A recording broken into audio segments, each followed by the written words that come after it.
주님의 오심을 기다리는 대림절 절기를 보내면서 복음의 본질에 관한 예수 그리스도 설교를 이어가고 있습니다. 오늘 이 시간에는 예수 그 이름 임마누엘 이런 제목으로 하나님의 은혜를 같이 나누고자 합니다. 여러분, 인생이 이 땅에 살아가면서 수많은 문제에 부딪혀 살아가지만은 결국은 하나입니다. 죄의 문제입니다. 인간이 당하는 수많은 문제를 해결하는 방법도 많고 많은 것 같지만은 결국 궁극적으로는 대답도 하나입니다. 오직 예수. 우리가 하나님을 만났느냐 못 만났느냐, 하나님이 그 문제에 관여하시고 개입하시느냐, 이 문제만 남아 있는 것입니다. 코로나19 팬데믹 상황에 우리가 함께 이 시대를 살아가고 있습니다. 우리가 살아가는 이 시대에 정신적인 단어 하나를 찾아라고 한다면 아마 외로움이 아닐까, 단절이 아닐까, 고독이 아닐까, 그렇게 생각을 합니다. 인간은 선악과를 따먹고 하나님과의 관계가 깨어집니다. 나무 그늘 밑에 숨습니다. 그리고 옷을 만들어 입지요. 자기와 자기 자신의 단절입니다. 고독입니다. 그리고 너 왜 선악과 먹었냐고 그랬더니 하나님이 만든 저 여인이 먹으라고 그래서 먹었습니다. 핑계합니다. 사람과 사람의 단절입니다. 이게 외로움이지요. 자연은 가시와 은근키를 냅니다. 호랑이와 사자가 으르렁거리기 시작합니다. 자연과의 단절이죠. 이게 바로 죄의 열매라고 하는 것입니다. 이 문제를 해결하는 길은 오직 하나님과 인간의 다리가 되어주신 십자가 사건밖에 없는 것입니다. 사람과 사람을 연결하는, 우리 인간 세계와 자연을 연결하는 이 다리는 오직 십자가 사건, 예수 사건 외에는 다른 것이 없는 것입니다. 바로 이 대답이 임마누엘 사건인 것입니다. 임, 함께라는 말입니다. 마누, 우리라고 하는 것이죠. 엘, 하나님이죠. 하나님이 우리와 함께 하신다는 말씀이죠. 창조주가 피조물과 함께 합니다. 구세주가 죄인과 함께 하는 것입니다. 영원하신 하나님이 시간과 역사 속에 찾아오시는 사건이라고 하는 거죠. 신구약 성경을 하나의 강물이라고 표현한다고 한다면은 창세기부터 시작해서 성경 전체를 흘러 관통하는 강물의 이름은 임마누엘이라고 하는 것입니다. 하나님께서 이 구원의 강물을 만들기 위하여 믿음의 조상으로 아브라함을 부르셨습니다. 그리고는 아브라함의 씨를 통하여 만인간을 구원할 것이라고 약속하셨죠. 그러면 아브라함의 몸에서 약속의 아들이 태어나야 됩니다. 그러나 이 아들이 태어나지 않고 자그마치 시간이 25년이 흘러갑니다. 아브라함의 나이 100세입니다. 아내 사라는 이제는 자식을 낳을 수 있는 여자의 몸이 아니었습니다. 이때 하나님이 찾아오십니다. 하나님께서 말씀하세요. 또 내가 너에게 아들 주겠다 그럽니다. 이게 있을 수 없는 일이잖아요. 그때 하나님께서 내가 누구냐? 나는 엘샤다이야, 전능자 하나님이야 라고 말씀하고 있는 것입니다.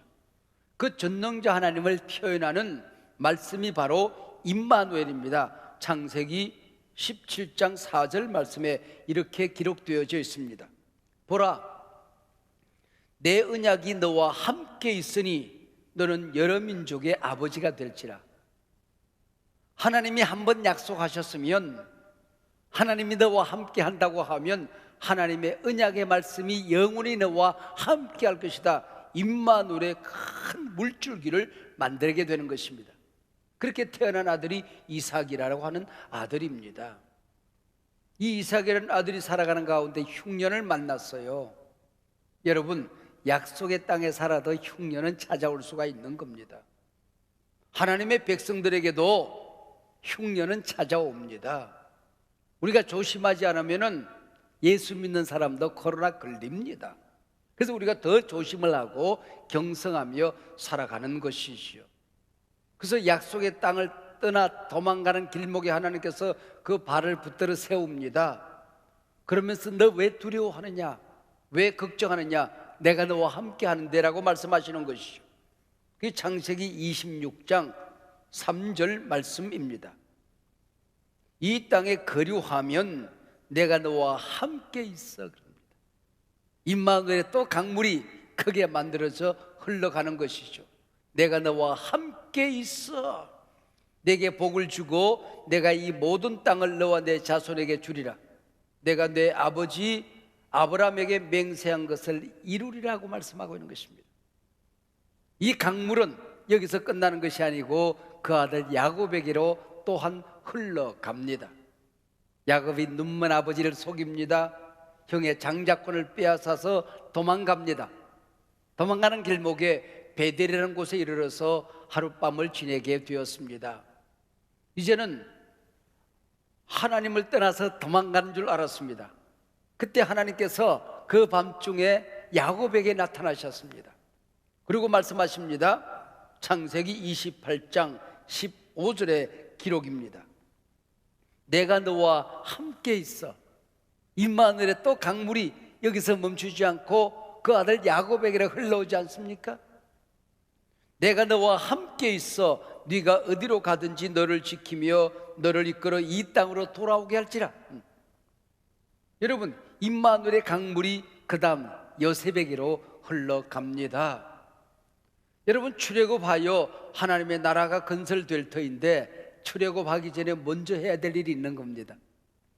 애굽하는 거죠. 애굽에 들어가서 강성한 나라가 되어서 가나안 땅으로 들어가야 되지 않겠습니까? 출애굽의 영웅이 모세라고 한다면은 이 애굽의 지도자는 바로 요셉이라는 인물이었습니다. 파란만장한 고난의 시간들을 보냅니다. 그러나 요셉의 사건을 기록한 창세기를 읽어보면 반복되는 한 단어가 있습니다. 요셉을 형용하는 유일한 형용사입니다. 여호와 하나님께서 요셉과 함께 하셨더라는 말씀이지요.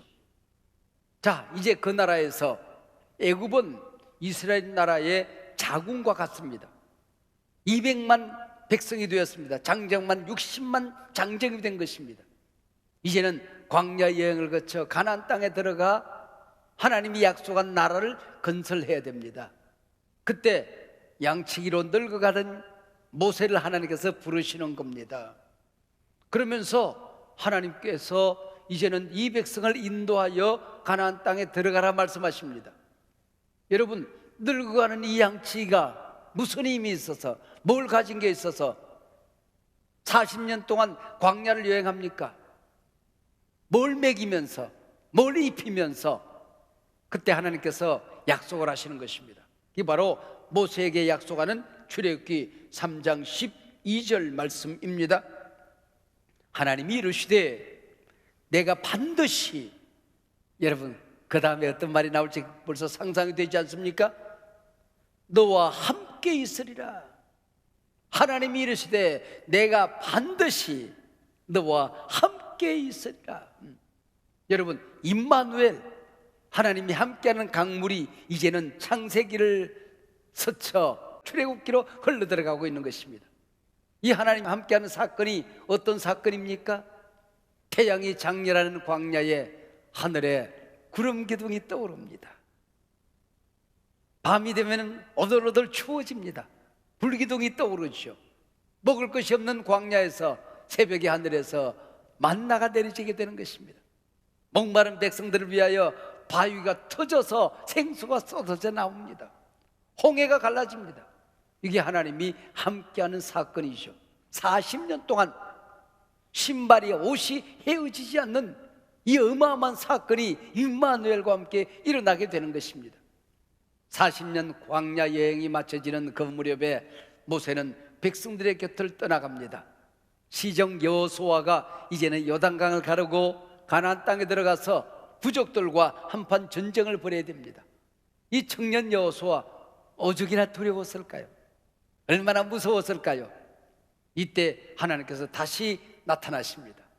이 임마누엘, 이 거대한 강물줄기는 모세를 통과하고 이제는 여호수아에게 흘러 들어가게 되는 것입니다. 여호수아 1장 5절의 말씀입니다.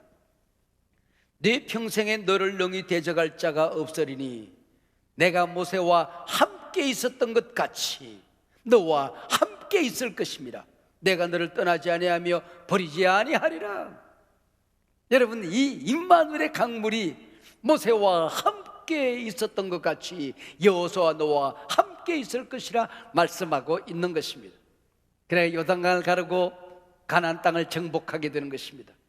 가나안 땅을 정복했다고 하지만은 주변에 수많은 부족 국가들이 이스라엘을 공격해 들어옵니다. 한 번은 미디안이 이스라엘을 공격하여 약탈과 온갖 핍박을 일삼고 있었습니다. 농사를 지어놓고 나면 다 빼앗아 갑니다. 우양떼를 다 잡아갑니다. 이때 기드온이라는 젊은이가 한밤중에 밀을 타작하다가 포도주 틀 속에 들어가서 밀을 까고 있었습니다. 이때 하나님의 사자가 나타납니다. 큰 용사여, 이 찌질이 같은 젊은이를 큰 용사여 부릅니다. 깜짝 놀라 쳐다보니까 날 보고 큰 용사라고요? 그래, 여호와께서 너와 함께 하시느니라. 하나님이 함께 하신다고요? 하나님이 함께 하신다고 한다면 하나님의 백성이 이 모양 이 꼴로 핍박받으며 살아갈 수가 있습니까? 광야에서는 하늘에 구름 기둥 불 기둥 만나가 내렸다며요. 왜 오늘 우리 가운데는 이런 기적이 나타나지 않는 것입니까? 그래? 그러면 네가 네 백성을 구원하려무나 내가 뭘 가졌다고요? 어떻게 내 백성을 내가 구원합니까? 그때 하나님의 사자가 말씀합니다. 아무런 대답을 하지 않습니다. 여호와께서 너와 함께 하시니라. 무슨 얘기일까요? 내가 뭘 가졌다고? 하나님 가졌으면 다 가진 거야. 내가 어떻게 이 백성을 구원합니까? 하나님이 너와 함께 하면은 이 백성을 네가 능히 구원하고도 남음이 있을 것이라, 그 얘기 아니겠습니까?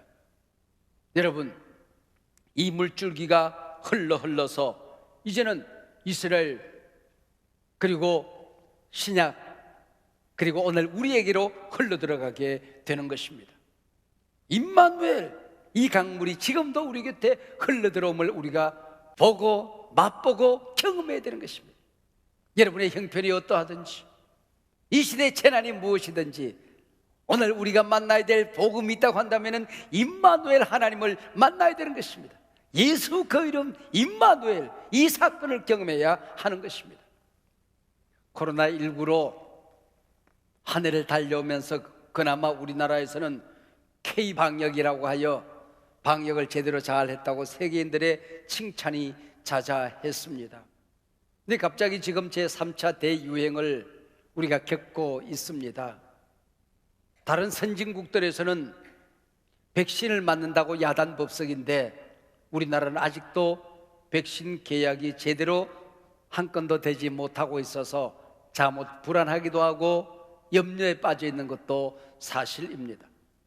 백신 개발에 경험이 없는 우리나라가 자아도취에 빠져서 세계 어떤 나라보다도 우리나라가 백신 개발을 잘할 것이라고 과잉 기대를 했던 것이지요. 그리고 다른 선진국들은 공격적으로 백신 계약을 했습니다. 여러분, 그도 그럴 것이 그 나라는 하루에 수천 명씩 확진자가 나오지 않았습니까? 수만 명씩 확진자들이 나옵니다. 사망자들이 속출합니다. 우리나라에서는 100명 또 100명 미만으로 관리가 잘 되고 있었으니까 공격적으로 백신을 계약할 수는 없었던 것이죠. 여러분, 이 백신 계약은 무한정 불공정 계약입니다. 계약금을 수천억, 여러분 수조 원을 주고 계약을 해요. 근데 만약에 그 회사가 백신 개발에 실패하면은 계약금을 돌려받지 못한다는 조건이 있습니다. 왜? 그 돈 가지고 요만큼 개발한 걸로 끝이라는 거예요. 그리고 문제가 생깁니다. 사람에 따라서 모든 반응이 다를 수밖에 없지 않겠습니까? 그래서 백신 맞고 문제가 생겨도 개발자들에게 회사에 항의하지 못한다는 조건이 들어있는 것입니다. 그리고 우리나라는 100여 명밖에 안 되던 이 K방역이 공격적으로 백신을 개발할 수가 없었던 게 사실이죠. 근데 선진국에서는 이 국가주의, 가진 사람들이 먼저 돈을 내걸고 개발 쪽쪽 지금 사가지고 가는 겁니다. 이 일들을 질병본부를 성격시켜서 질병관리청으로 만들어 놨는데, 이 관리에 너무 지금 힘이 탈진되어져서 지금 백신을 어떻게 지금 개발하고 있는지, 공격적으로 해야 되는 이유가 무엇인지, 다른 나라 선진국들이 왜 이렇게 국가주의에 빠져서 이렇게 하는지를 검토하고 국민의 동의를 얻어야 되는데 그러지를 못하고 지금 우왕좌왕하는 사이에 지금 우리가 혼란에 빠지고 K방역에 구멍이 생겨버리고 만 거예요. 그나마 감사한 것은 치료제가 지금 우리 바이오 회사들에 의하여 잘 개발되고 있다고 하니 믿을 수밖에요. 그리고 정부 관계자들은 내년 3월쯤 되면은 우리도 백신을 맞을 수 있지 않을까 기대감에 찬 홍보를 하고는 있습니다. 여러분, 우리가 아스트라제네카라고 하는 영국 이 바이오 회사의 제품에 너무 좀 의지를 한 것 같아요. 이 아스트라제네카는 우리나라의 모 바이오 회사가 생산 라인을 가동하고 있습니다. 이미 많이 만들어 놓았어요. 창고에 쌓여져 있습니다. 이게 아마 FDA의 승인이 나면은 우리나라에서도 급속하게 이 백신을 주사할 수 있는 아마 그날이 오지 않을까 그렇게 생각해요. 자, 그러면은 백신이 잘 개발되어졌습니다. 그리고 치료제가 잘 개발되어져서 이제 코로나 문제가 잘 해결이 되어졌습니다. 그럼 문제가 없을까요? 여러분, 우리가 너무나도 많은 경험을 하지 않았습니까? 지금 이 자연이 무한정 파괴되어져 있기 때문에 날로 더 심각한 바이러스들이 지금 만들어지고 있어요. 위드 바이러스, 이 바이러스와 더불어 함께 살아갈 수밖에 없는 게 현실입니다. 여러분, 엉뚱하지만은 앞뒤가 맞은 것 같지 않지만은 모순된 것 같지만은 하나님의 오늘 대답은 뭡니까? 보라, 처녀가 잉태하여 아들을 낳을 것이다. 그 이름이 임마누엘이다, 그 얘기입니다. 예수님이 오시는 길 외에는 인간의 궁극적인 문제, 하나님이 우리와 함께 하셔서 하나님이 간섭하시고 하나님이 역사하시고 기적을 베풀어 주시는 이 방법 외에는 다른 길이 없느니라, 그 얘기죠. 우리가 이걸 믿고 우리가 살아가야 되는 겁니다. 신구약 성경에 모든 초점은 예수에게 맞춰지고 있습니다. 오늘 본문은 바로 예수의 사건 가운데서도 보라, 처녀가 잉태하여 아들을 낳을 것이다. 창세기 3장 15절에 여자의 후손에 대한 예언의 응답을 지금 말씀하고 있는 것입니다. 그분이 우리 가운데 오시는데 그 이름이 뭡니까? 임마누엘, 하나님이 우리와 함께하는 것입니다.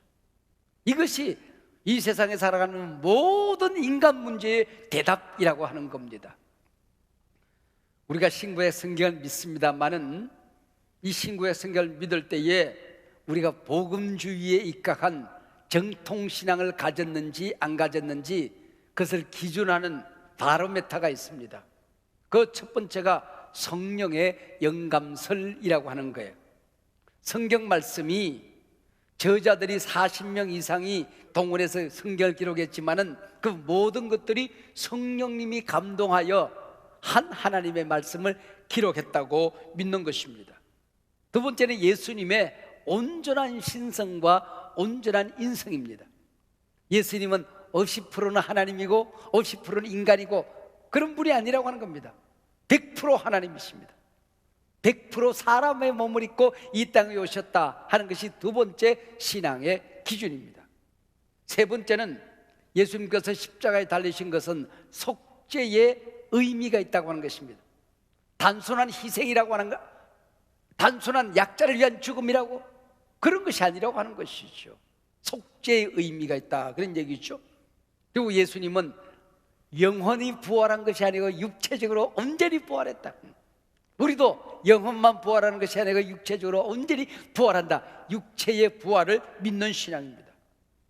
그리고 다섯 번째는 그분은 반드시 다시 오신다. 재림을 믿는 신앙이죠. 마지막 여섯 번째가 동정녀 탄생입니다. 이걸 믿는 게 복음주의자들의 신앙입니다. 정통신앙에 서 있는 사람들의 신앙이죠. 우리 한국 교인들은 이 정통신앙에 근거하고 있기 때문에 이 신앙을 대부분 견지하고 있습니다. 동정녀 탄생, 과학자들은 이것을 잘 믿지 못해서 그랬는지 과학적으로 동정녀 탄생을 설명할 수 있다고 주장하는 사람들도 있습니다. 여러분, 번식이라고 하는 것은 암수의 만남으로 이게 번식되는 유성 생식이 이게 기본이죠. 그러나 핵분열, 세포분열, 충격에 의한 이 분열, 이런 것들은 무성생식입니다. 무성생식을 들어서 동정녀 탄생도 남자 없이 가능하다고 주장하는 어리석은 사람들이 있습니다. 여러분, 동정녀 탄생의 교리라고 하는 것은 이것은 반복할 수 있는 상황이 아닙니다. 과학적으로 설명할 수 있기 때문에 믿어야 되는 것이 아니라고 하는 것입니다. 영원한 신비입니다. 영원한 하나님의 능력입니다. 영원한 기적입니다. 여러분, 인간의 몸을 입고 이 땅에 오신 이 사건은 기적의 사건이요, 하나님만이 하실 수 있는 사건이요. 왜요? 내가 구원받는 이 사건이, 여러분이 하나님의 자녀가 되는 그 사건이, 우리가 지옥의 군세를 부셔뜨리고 천국의 백성이 되는 이 사건이 오직 하나님의 손 안에서 하나님의 능력으로 하나님의 뜻 안에서만 이루어진다. 할렐루야. 이것을 말씀하기 위하여 보라, 처녀가 잉태하여 아들을 낳을 것이다. 그 이름을 임마누엘이라 하리라. 그래서 오늘 본문의 핵심은 오늘 23절 말씀입니다. 보라, 처녀가 잉태하여 아들을 낳을 것이요 그의 이름은 임마누엘이라 하리라. 하셨으니 이를 번역한 적 하나님이 우리와 함께 계시다 함이라. 여러분, 여기 보라라는 단어는 참 재미있는 단어입니다. 하나님께서 어떤 사건에 간섭하여 들어오실 때에, 어떤 역사적인 사건 속에 하나님이 개입하실 때에, 야, 이제 됐다, 이 감탄사가 보라라는 것입니다. 요셉이 마리아와 정혼했습니다. 동침한 적이 없습니다. 근데 잉태했답니다. 여러분, 이래도 저래도 아무래도 이거는 문제입니다. 그래서 조용히 끊고자 했습니다. 이때 하나님께서 나타나시는 것입니다. 보라, 마리아 몸에서 지금 잉태된 이는 하나님이다. 보라, 처녀가 잉태하여 아들을 낳을 것이다. 그 이름이 임마누엘이다. 하나님이 함께하여 일어난 사건이다. 그 얘기죠. 하나님이 간섭하여 들어오는 것입니다. 여러분, 오늘 우리가 어떤 문제에 빠져도 하나님이 간섭하고 개입하시면 보라, 감탄의 사건이 우리 가운데 일어나게 되는 거죠.